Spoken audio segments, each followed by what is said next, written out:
Hello everyone, welcome back with a new video. আজকে আমি তোমাদের সাথে আবার একটা মেকআপ টিউটোরিয়াল শেয়ার করতে এসেছি। তো 1-2 দিন হলো ঠিকঠাকভাবে ভিডিও আপলোড করা হয়নি, কারণ আমার গলার অবস্থাটা খুবই খারাপ, যার জন্য ভিডিও আপলোড করতে পারিনি। তো আজকে কিছু নিউ টিপসের সাথে এভরিডে মেকআপ দেখাবো। তো চলো, তোমরা যারা দেখতে চাও তারা দেরি না করে ভিডিওটা শেষ পর্যন্ত দেখতে থাকো। তো এর ফার্স্ট দেখো, এখানে আমি একটা কুর্তা পরে নিয়েছি। এবার অ্যাজ ইউজুয়াল আমাদের স্কিনটাকে ভালোভাবে পরিষ্কার করে নিতে হবে, তারপর টোনার ইউজ করে নেবে। তোমরা যে যার স্কিন টাইপ ওয়াইজ টোনার বেছে নিও। যদি প্রবলেম হয় আমাকে অবশ্যই কমেন্ট সেকশনে জানাতে পারো, আমি হেল্প করে দেবো। এরপর ময়শ্চারাইজার দিতে হবে। স্কিনে সব সময়ের জন্য ভালোভাবে ময়শ্চারাইজ করে রাখলেই আমাদের মেকআপটা ভালোভাবে বসে, সেখানে কোনো প্রবলেম হয় না। এরপর আমি প্রাইমার ইউজ করে নিচ্ছি ব্লু হেভেনের থেকে। এটি একটি অ্যাফোর্ডেবলের মধ্যে খুব ভালো প্রাইমার, তোমরা ইউজ করতে পারো। যারা এভরিডে মেকআপ করো তাদের জন্য একটু রিজনেবলের মধ্যে প্রোডাক্ট হলে ভালো হয়, তো তোমরা অবশ্যই এই প্রাইমারটি নিয়ে নিতে পারো। তো এখানে আজকে আমি আগে একটু হালকা আই মেকআপ করবো, তাই আগে আইব্রোটা সেট করে নিচ্ছি। এখানে আমি পোমেড থেকে আইব্রোটা সেট করে নিচ্ছি, কারণ আমার আইব্রোটা খুবই পাতলা। তোমাদের যাদের আইব্রো একটু ঘন থাকবে তারা উইদাউট পোমেড ও পাউডার কোনো প্রোডাক্ট দিয়ে আইব্রোটা সেট করে নিতে পারো। তো এরপর আমি আই বেস করে নিচ্ছি আই মেকআপের জন্য। এখানে আমি ফরএভার 52 কনসিলার প্যালেট ইউজ করেছি। তোমরা চাইলে তোমাদের রিজনেবলের মধ্যে যে কোনো লিকুইড কনসিলারও ইউজ করে নিতে পারো।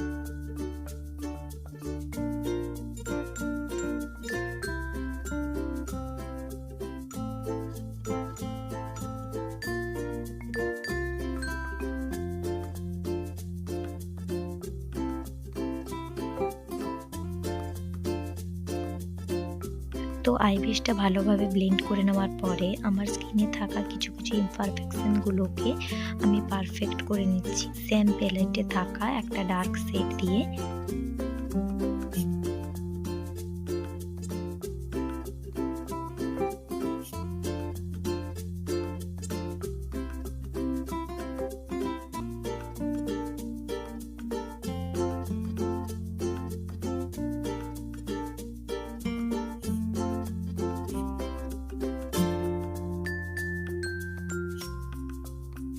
তো কারেক্টারটা ভালোভাবে ব্লেন্ড করে নেওয়ার পরে সেম প্যালেট থেকে আমার স্কিন টোনের একটা কালার চুজ করে আমি এখানে বেস করে নিচ্ছি। আমরা যারা এভরিডে মেকআপ করব, ধরো স্কুল গোয়িং বা কলেজ গোয়িং বা অফিস গোয়িং, তারা আসলে অনেক সময় ফাউন্ডেশন এত কিছু লাগানোর টাইম পায় না।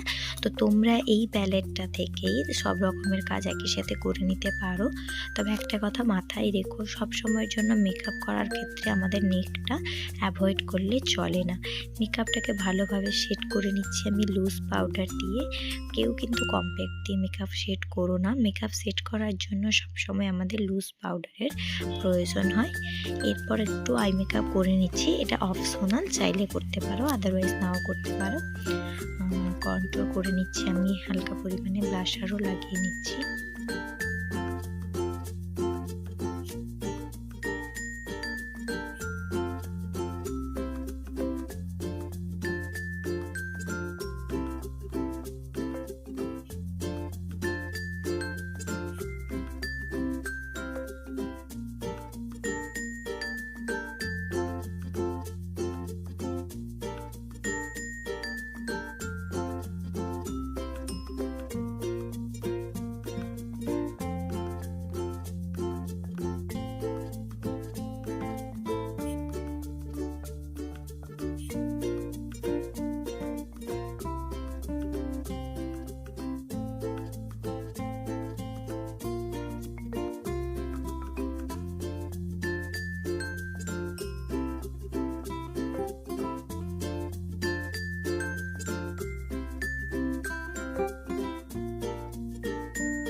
তো দেখো ভীষণ সফট একটা আই মেকআপ করে নেওয়ার পরে আমি একটু লাইনার ড্র করে নিচ্ছি।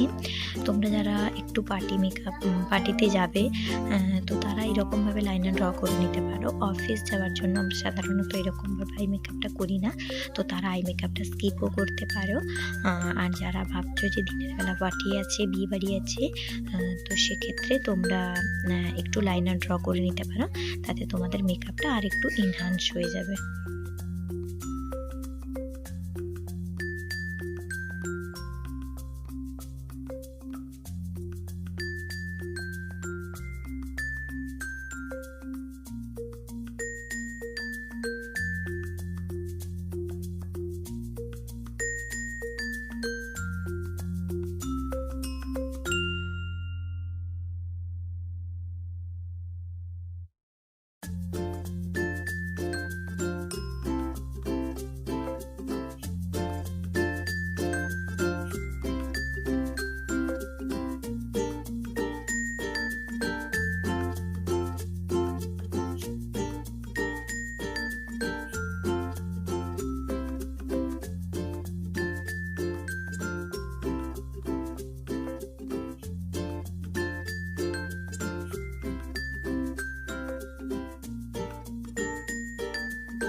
তো সব কিছু ডান হয়ে গেছে। কেমন লাগলো ভিডিওটি অবশ্যই কমেন্ট সেকশনে জানিও। পরের ভিডিওর জন্য ওয়েট করো। টাটা।